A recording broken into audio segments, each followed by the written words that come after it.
In this video, we're going to take a look at simplifying a complex fraction.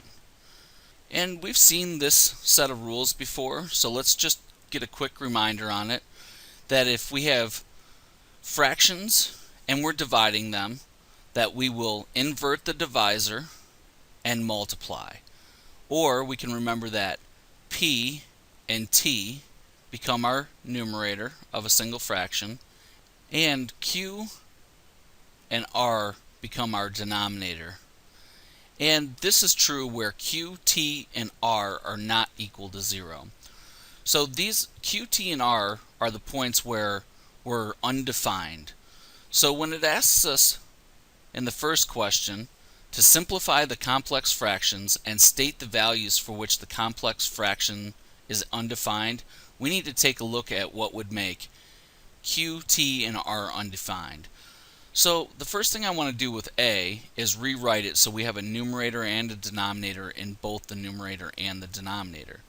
So 4xy cubed I'm going to write as 4xy cubed divided by 1, and all of this is divided by 3 divided by x squared.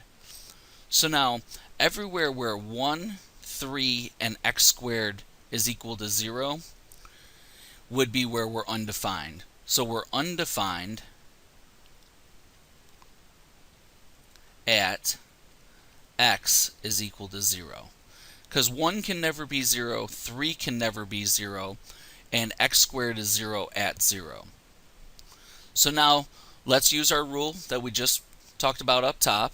And so P is equal to 4xy cubed, and T is equal to x squared, so times x squared, divided by Q is equal to 1, so I'm not going to write that, and then R is equal to 3. So now let's simplify this. And we have like terms in the numerator we can combine. We have x times x squared, and we're multiplying the same base, so we're going to add the exponents. We have 4x cubed y cubed divided by the 3. In the next example, I have 4xy cubed divided by 3 divided by x squared. And remember, we can write x squared as x squared divided by 1. So 4xy cubed divided by 3 divided by x squared divided by 1. And now we can take a look at where this is undefined. So anywhere where 3x squared and 1 is undefined again, so we're undefined at x is equal to 0. And now let's rewrite this. So I have 4xy cubed times 1 divided by 3 times x squared. And now let's simplify this. So in the numerator, we're going to have 4y cubed. Now in the denominator, we're going to have the 3, and we have a single factor of x in the numerator and x squared in the denominator. If we did the division, we'd have x to the negative 1 in the numerator, which makes it x to the positive 1 in the denominator. So this is as simplified as this fraction can go. In the next example, I have a cubed divided by 16a minus 24 divided by a divided by 4a minus 60. Now remember, anywhere that 6a minus 24, a, or 40a minus 60 is equal to 0, we're undefined. So since we have a little bit more math to do on a couple of these, I'm going to write them out and we're going to solve for a. And then remember, a is equal to 0, and then 40a minus 60 is equal to 0. So here we have 16a is equal to 24, and a is equal to 3 halves. A is equal to 0, we don't have any math to do.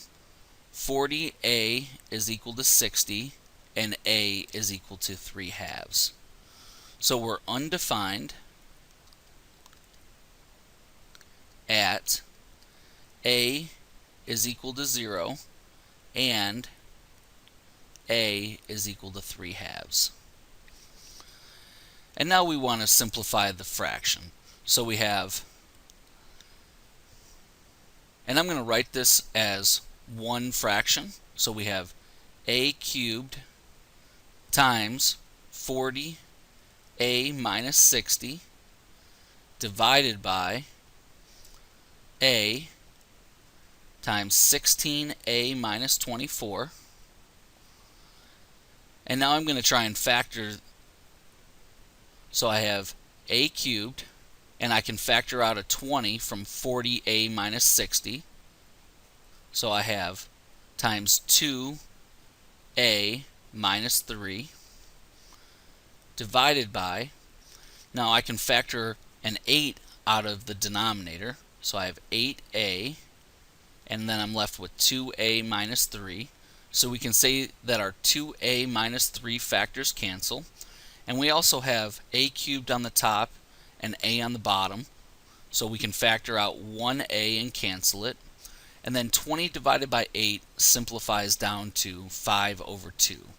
So I'm left with 5a squared in the numerator and 2 in the denominator. And that's as simple as our fraction can get. And that's this video on simplifying complex fractions.